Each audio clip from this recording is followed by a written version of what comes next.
I really like presentations when we get a little bit interactive at the beginning, because we talk about interactive stuff today. And I found something in my pocket. This is something really great. You will see later.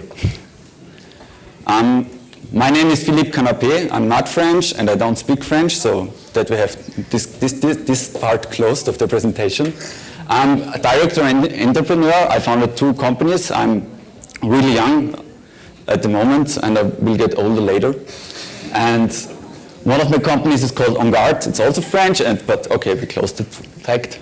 We are an interdisciplinary design and strategy agency. We are based in Vienna and in Hamburg and also in Graz. Graz is our mother place. What we call interdisciplinary means that we do not talk about one media, we talk about every media. So we talk about online and offline and we connect those things together. This is our main part. And I will talk today about the evolution of the digital consumer. Whoa, crazy. And I want to ask you something. Who of you does not have a smartphone? Really, you don't? Okay, crazy. And 2, 3, 4, 5, a lot of. Oh no, also, okay. So, but you know what smartphones are. And the crazy thing about smartphones is that in a year, and it was in the years 2000, you know the big bugs, the G2K bug, you know, where programmers was afraid to make too much code when they add another digit to the datum of their code. And in the year 2000, it was like everyone was afraid, so the earth will stand still and everyone was completely crazy about the day. And companies spent about $300 billion into getting this bug fixed. And the thing about that is that nothing happened at the end. But it showed up something that the problem was at that time that companies was afraid, a lot of the companies was afraid, so that we have started a nuclear war and all the rockets in US and Russia, they crashed together and everyone is afraid then later. And at that day, at that year, in year 2000, it's not me, but it could be me, there happened something, and I call it the teacher. So we have Peter, we have Susan, and then we have the teacher.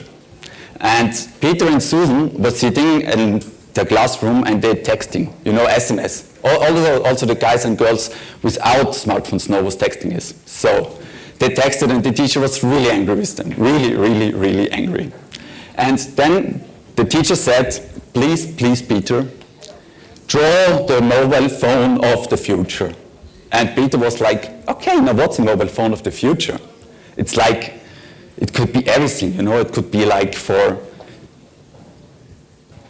could have a camera in maybe, or an MP3 player, okay, crazy. It could have USB, it could be a lighter, could be a key holder, could be a bottle opener. So what did Peter do? He drew it and showed it to his teacher.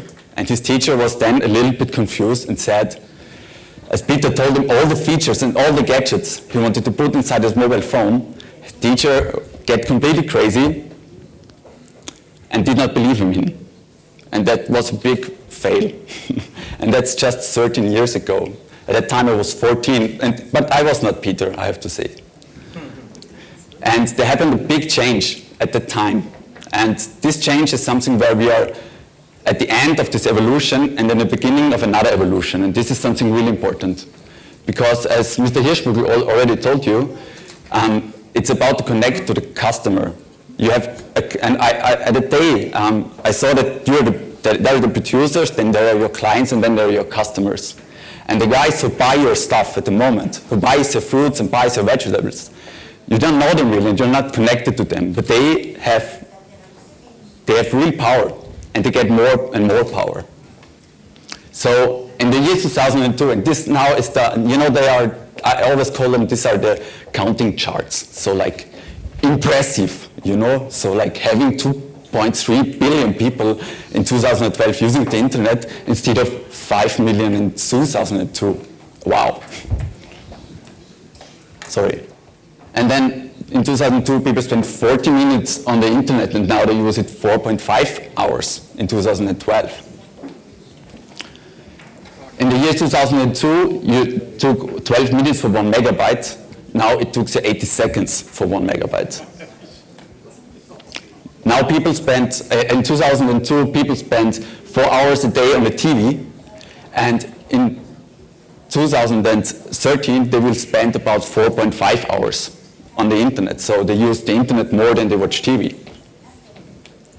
And what is the effect about it? And this is the really, really important thing, what I want to learn you today, or maybe a lot of people know, but the real interesting effect is, when you remember Peter's vision, Peter was right. We have not a toaster maybe in, and we maybe have not a bottle opener in our smartphones, but we have a lot of other features in it, and we can connect everything to that. So like when I talk about everything, I mean everything. There are startups in US, they are built by Bill Gates or also from Apple, where I just hold my smartphone on my head and I know my health situation. There are people who are working on an isotope, about how to learn about the isotopes in fruits. They are connecting the smartphone into a tomato, and they know where the tomato is coming and how old the tomato is, and also how the vitamins and everything in the tomato works. And this is something really, really interesting. So in 2016, okay, it's just 3 years ago, but we are really fast at that moment. Yeah, we have 2.4 billion smartphones with internet access over the whole world. So today we heard about 9 million people in year 2050. And so when you think about that, and we have people who cannot read, and we have people who are not able to have a normal school education, yeah, but a lot of them have smartphones, and there are so many examples about how the digital world can infect the people and can infect also the teaching and also the logistics of the market. So when we think about some situations I think about the spring, you know, the springs there in Egypt and in Libya and everywhere. Most of the people get connected via smartphones to show their political situation to us in Europe, because the government shut down everything what they could use for their representation, like TV stations. And what does this mean? So I take a picture now of you, and now I share it with a community we have at the moment from I don't know how many million people, and everyone can see what I'm doing here, and everyone can connect to me and can respond. And this is something really important. So we have social media stuff like Facebook and Twitter, and also the normal email usage, which is getting higher and higher. So you can spread information, you can also infect your clients and your customers with that what you are talking about on social media channels. And also, and this is the other way, also your customers can do that. Brands and products are more transparent. I told before about an innovation that is coming up where you can analyze a tomato or whatever you want via your smartphone to know how many vitamins are there in, and which distance the tomato is getting around the globe. So the brands and the products are more transparent. When I want to know about the water that is here, I just Google it, and I just can find out where the water comes from. And if I want to know where the water comes from, and I'm not amused about the situation there, where the water comes from, or I'm not amused about how the farming worked there, I will not buy that product. I will not do it. And many more people are getting access to that. And so it's about transparency and innovation in that sector. And I really found a big leak between that. When I'm in the supermarket and I wanted to Google about cherries coming from Israel, yeah, I just found nothing. And I have no transparency in the back. So what will happen? People can connect to everything. People can scan the EIN codes and have every information they want to. There was a nice, you know, Wagner pizza from Germany? Maybe the Germans know, but it's a big brand there. And they have a digit count from about 20 digits on their packaging. And there was a newspaper in Germany, it's called the Zeit. They scanned the barcodes and started to get all the information they wanted about the ingredients of the pizza. And they found out where everything comes from. So in a really short time, they took 1 day for getting analyzed what's in the pizza. And they saw that there are that there is the meat is coming from somewhere in the US, and that the tomatoes are coming from Algeria, and so everything. So it's getting more and more transparent.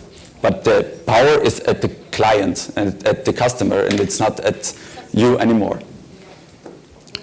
And what we also can do is like we can build new distribution channels. I don't know if you know Hello Food. It's a big company started up in US. They are making direct deliveries of vegetables and everything to cook it by yourself at home. Because I do not have so much time to take care about cooking, so I order a basket with fresh ingredients, and that fresh ingredients I can cook with a recipe at home. But they have also handled this logistic problem that is about the online delivery of vegetables and fruits, about the freshness and everything. And everything is so close together at the moment. You can really work the things out, and this is a real innovation. And it's really transparent. When I get that box, I have access to everything I want to know about the ingredients of the recipe I cook, and that's what people want more and more. So what you get in the business, and this is something really important, I think, so you can measure, you can identify your customer, so you know the guy who is scanning, and also you know the guy who is taking care or buying your products directly, so you do not need a big company between, and you can make a measure and you can see where the people are buying your products. So what does this mean? Information, relationship, and business can make a real big effect on the transparency of your products. And this is nothing what you can handle, because the technology also will handle it for you. And the clients and the customers you have already are taking care about that. So it's not in your hand anymore, what I want to say. It's really provocant, but I think it's not in your hand anymore if you want to choose that a client or a customer, when he wants to have the information about the product you are selling to him, he will get the information. And when he's not lucky with the background of the product, he will not buy the product anymore. So the customer generates information about you, because when he's lucky with a product, he will talk about the product.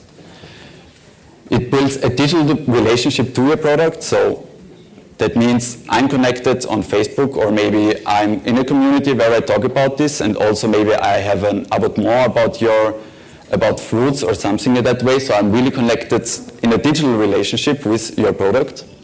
And the customer is changing the business and not you. This is something really important, and many of that misunderstood that principle and are now crashed. I want to show you an example about it. It's from the noodle industry, but it was a big example in the last 2 weeks what happened when there is a mistake made in name of a brand. And maybe you know that example. It was Guido Barilla, who is the CEO of Barilla, and Barilla is one of the biggest producers of noodles in the world. And he said that he will not that he is not taking care about gays and gay families or homosexual families with his products. And what happened was, like, in the next 12 hours, people started getting crazy. And we're not talking about 3 or 5 person getting crazy. No, a whole industry is getting crazy, and his whole clients are getting crazy. And these are some examples of what they did with the product they bought before. So they burned it, smashed it into the toilet, and smashed it into the garbage. And when you know what these pictures, and I told you before, I can make a picture and can send it out in a community that is bigger than you would believe in. There would things happen like, that was the day that shit happened. And after about 4 days, 6 days, in the social media, you get a noise of it. You know, the social media, the digital always generates noise. And you can measure that noise very easily. And after that, he had about 60,000 negative associated postings on Facebook because of that sale. And 2,000 pictures showing Barilla in a negative way get access over the next, on the first day of the September 29. And a negative influence for his brand value and also for his sales. Because he lost, now after about 3 weeks after that, they started measuring that, and he lost 25% of his brand value, 25% of his brand value in a that's really big in that industry. And also his sales increased about 12% since he did that failure. So that's what I mean. He did not take care about what he's saying, and the community changed it for him. So what's to do? The digital storytelling. Mr. Hirschmügel already talked about it. It's really important that your product, it's not about the big clients like Rewe or someone who is taking care about telling the story of a product. You can tell the story of a product, and you have to start with this because you're transparent now. I can Google where I get this tomato from, and you're transparent. And when I'm not lucky with the story you're telling me about your product, I will not buy it. And so it's easy. So you can have stories about everything. So like the local brands do, they can say who's the farmer behind it, and also who is taking, and also how to tell a story. You can say, is it a farmer who is happy with his product or not? And this is what the storytelling means about it. And then make a brand available and usable on every device. So you not have one device, you have a computer, you maybe have an iPad, and you also have a smartphone. And when I cannot easily access information, I will not have the time to take care about what information I'm looking at. I need the information right accessible here. So start thinking mobile first. That means when you're activating an agency or a brand consulting or something who is taking care about your digital brands, say them that they should think on the mobile way first, so that the client is really accessible, the information, the digital information on his mobile device every time. This is really important. And then scale it up to all the big screens. Start selling online to identify your customers. I know it's a hard way to do that in the vegetable and also in the food industry. But when you have some nice ideas, some nice innovations to make some small sales, you will easily get information about the clients who are buying your products. And this makes transparency. So you're now transparent to your clients, and you have to get, and they have to be also transparent for you, that you know what they want and that you understand their needs. So start selling with some small items in it, or just starting a t-shirt with your brand name online, so that you get access to the clients directly. And connect on the POS. You saw a picture before where people standing in front of a shelf and taking a picture of an AIN code. And this is a challenge that have to be done. When I'm scanning an AIN code, I can get access to the information behind that brand. And this is what information you have to give access to. So what can you do about that? So it's about the packaging, already told. So making innovations on the packaging sector, like for augmented reality. Augmented reality means I scan something and I get digital information on my smartphone, get access for that devices and make the packaging interesting for scanning it or photographing it with your smartphone.